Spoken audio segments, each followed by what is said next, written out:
everyone, welcome back to my channel. So one of the best ways to teach yourself filmmaking is to read. Just read up on all the filmmaking books you can, whether it's books about behind the scenes of a film, or if it's a book about how to make a film yourself. Coming up with some kind of reading list, or knowing what kind of stuff to read to teach yourself filmmaking can seem a little bit overwhelming and daunting, I guess you could say. And you know, everybody's different, so I guess like the books that I'm recommending, you know, some of them may not be your favorites, or you may not have heard of them, or you know, these are just books that I personally recommend just because they've really helped me become a better filmmaker, a better screenwriter, and have just kind of really just helped my creativity. So with that being said, I have compiled a list of the top 10 filmmaking books. So yeah, let's get into it.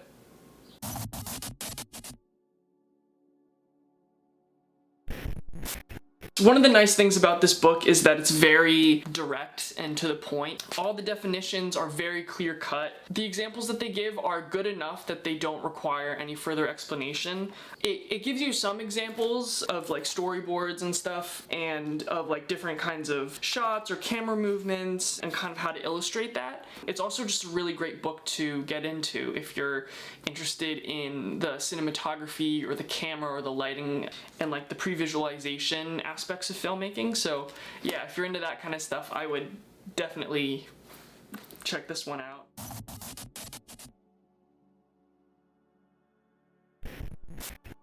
It sort of compresses film history into all of the most iconic films of that time. The way it uses graphs and charts to explain different kinds of movies and like certain plots and stuff. For example, here with Pulp Fiction, they talk about the story's kind of non-linear narrative.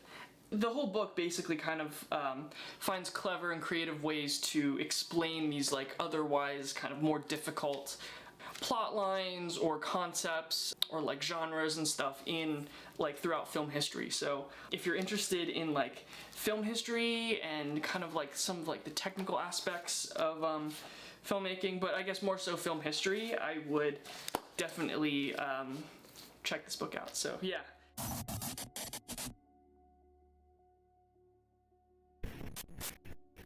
This book kind of talks about movies in the way kind of everyday people and like movie fans sort of talk about films, if that makes sense. It answers a bunch of like really kind of wacky sort of fan questions, but in a way that seems like strangely like academic, I guess you could say.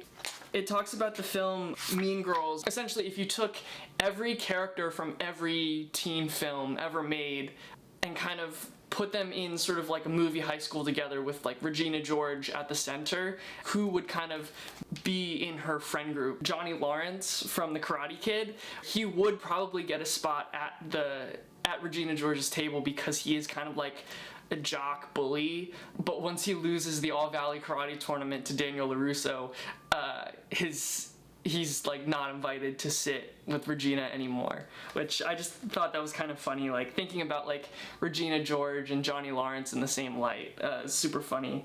Oh yeah, and this page here, it's kind of like it's a yearbook, but for all these different like funny teen movie characters, like Max Fisher from Rushmore, probably like my favorite movie of all time. Oh yeah, Evan from Superbad, and oh, Lady Bird, I love Lady Bird.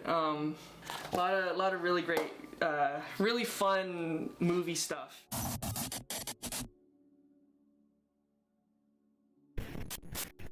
For those of you who are unfamiliar with Judd Apatow, he's like a big-time comedy writer, director, producer. He was a comedy nerd, essentially. He grew up like idolizing comedians like Jerry Seinfeld and Gary Shandling and everything. And when he did finally break into comedy and into the business, he sort of met all these people and he wrote for them and everything. It's a series of interviews, essentially, of Judd Apatow talking with all these really funny people in the comedy business. They talk about their relationships, their lives, their their struggles. He interviewed Key and Peele. Before he gets into his interview, he writes like this little blurb about Key and Peele, and it's probably like one of my favorite bits in the whole book. They found that magic formula of making people laugh until they themselves, while also saying things that need to be said right now. That line perfectly encapsulates what Key and Peele's comedy is about, and it's finding that line between something that's socially kind of provocative, but in a way that's strangely funny and amusing, and also kind of opens people up to talking about these issues and stuff. There's actually a second volume of it that I have right here, called Sicker in the Head. This isn't on the list, by the way, but I guess if I wanted to add like a 7A and 7B, I would definitely add this version as well, just because it has some of my favorite people in it, like Hassan Minhaj. You probably know from like Patriot Act and The Daily Show, and he's so funny. Both of these I would definitely check out. So number 6, we have The Declaration of Independent Filmmaking. So basically this book, what this book does is it takes you through the entire process of making an independent film, from like everything from kind of what defines an independent film to the screenwriting process. It also teaches you how to cast your film. It takes you through the whole process of independent filmmaking from start to finish. This book really taught me how to write with a budget in mind, secure funding for my films. It also taught me how to be persuasive and how to convince people to help me with a film, even though, even if they weren't getting paid or something. So if you're starting out, you know, in the independent world, I would definitely recommend this book. So yeah, check it out. Next up on the list, we have Dialogue by Robert McKee. Anybody in the filmmaking world has probably heard the name Robert McKee once or twice. He's like a big time screenwriter, and he's written several books like this one, teaching you how to write not just better screenplays, but better novels and short stories and everything. This book, it takes you kind of through sort of what dialogue is and kind of how it functions within a story, kind of shows you some common screenwriting mistakes and how you can avoid them. Kind of looking through these different content and like dialogue flaws has helped me write better dialogue and write more believable characters. This really, really helped. So I would definitely give this one a read whenever you get the chance. So yeah, Dialogue. Check it out.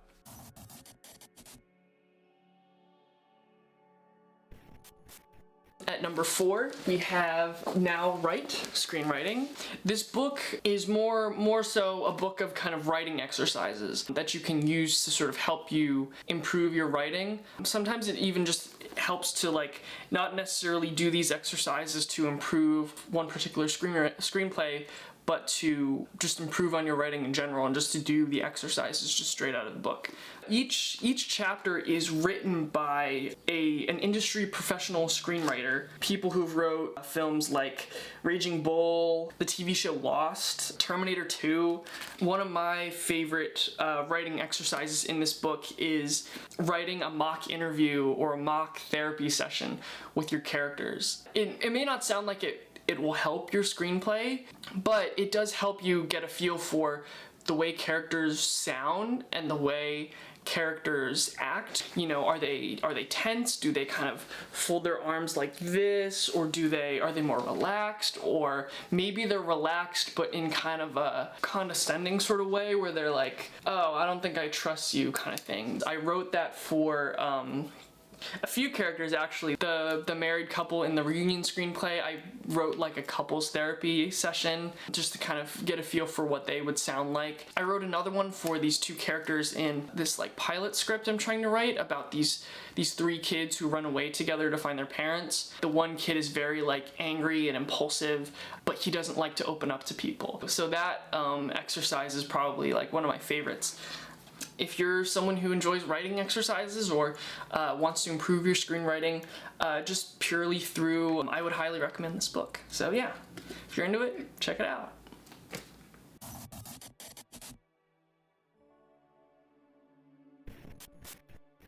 Again, if you're in the film world, you have definitely heard of this book before. It's a story form. It's kind of the Save the Cat story form. It's basically like most Western kind of story forms about kind of, it's just a very specific way to kind of outline a story to ensure that you're kind of hitting certain plot points and everything. Sometimes I'll kind of use it to outline a story if I'm kind of struggling, but struggling to find ideas for scenes, but I have a few ideas and I'm trying to figure out where those could go. But then most of the times I'll break the structure and kind of come up with my own structure altogether. But anyways, aside from structure, this book also teaches you kind of really how to nail down your story idea. You see this a lot with like really, really high concept movies and shows where it's like, oh my gosh, all this like fantasy stuff is happening and like, oh, you know, like the meteor crashes out of the sky and there's aliens and everything. When it comes time to pitch this film, and you know, producers or executives are like, okay, well, what is your film about?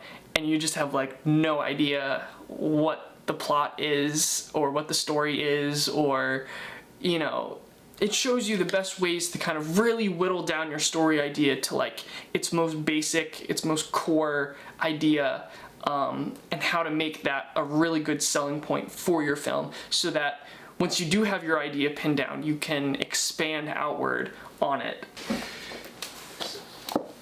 Next up, we have The Anatomy of Genres, written by John Truby, who is also famous for his book, The Anatomy of Story, which I have not read yet, but I will. It's mentioned in a lot of screenwriting channels and video essays that I watch. But basically, what this book does is it organizes various movie genres by what they're most concerned with, what they're about more so thematically. It goes through each of these genres, and so like action is kind of about like being successful and how you can be successful, and then I'm not going to talk about the myth genre because that in itself is like another video, but essentially this book gives you like a really good explanation for what these genres are about and kind of how their story structure informs the theme, and it teaches you how to tell these kinds of stories, but also kind of how to combine genres to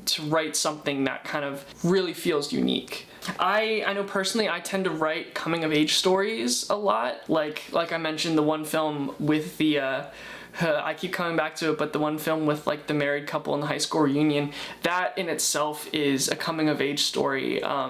I'm currently sort of refining this other story about, it's another coming of age story, but it's a love story, but it's also a coming of age story about these two sort of childhood friends who grow up together, and they fall in love, but then, you know, one of them friend zones the other and they kind of don't speak for a few years, and then they get back together again. It's just kind of like this crazy ride, but at the same time they kind of have they sort of have their own creative pursuits that they want to go after. But when I was writing it, I felt like the story was too short for kind of the scope that I was trying to encompass with it. And when I kind of looked through the coming of age story, one of the different types of coming of age stories that really caught my eye was this type of hero to artist coming of age story, where as the character grows up, they hone a specific skill or talent that they have. In the screenplay that I'm currently writing, the two characters are both kind of aspiring artists, kind of as the story progresses. One thing the book made me realize, what was missing from that screenplay were a series of scenes where you show these characters kind of honing their craft as they're growing up, and so I got to include some fun set pieces and some really cool scenes where Will, one of the main characters, makes like a cowboy movie with his friends on like a playground or something, and a scene where Natasha, the love interest, the other main character, she's taking piano lessons with her music teacher. Her music teacher recognizes her talent and encourages her mom to sign her up for more lessons, and kind of like showing her writing songs and everything. And so including those and hinting at those early on was very important to their development as characters. This book definitely helped me out a lot with kind of understanding those sort of genre conventions and how to work them into my stories and screenplays in a way that still feels kind of original. I would highly recommend this book. And the moment you've all been waiting for, number 1, 101 Things I Learned in Film School. It's, as the title suggests, it's 101 pages of just very quick, direct lessons about how to be a good filmmaker. And it covers everything from like screenwriting to directing. It talks about certain things you wouldn't even think of, like how to behave on set, like proper etiquette, especially as a director. You know, how to pitch a film even. Everything is just very direct and clear cut. Each lesson is accompanied by an illustration that sort of also kind of further illustrates what that particular concept is. One thing I forgot to mention is these are lessons given by a film student. This author or these authors are they're former film students passing down advice and wisdom to the next generation of film students, which is kind of essentially what I'm doing with this channel. So yeah, these books have really helped me develop as a filmmaker. Some of these books may not seem the most interesting to everybody, and that's totally okay. You know, taste is completely subjective, especially in movies and books about movies. But yeah, these are just books that have helped me really become a better filmmaker. Let me know in the comments if you have any recommendations for books about filmmaking or films. I myself am still learning, and I'm always learning, and like I said, the best way for me to keep learning and to keep teaching myself is through reading. Don't forget to subscribe to my channel and click the bell to get notified so you can stay in the loop, and thanks for watching.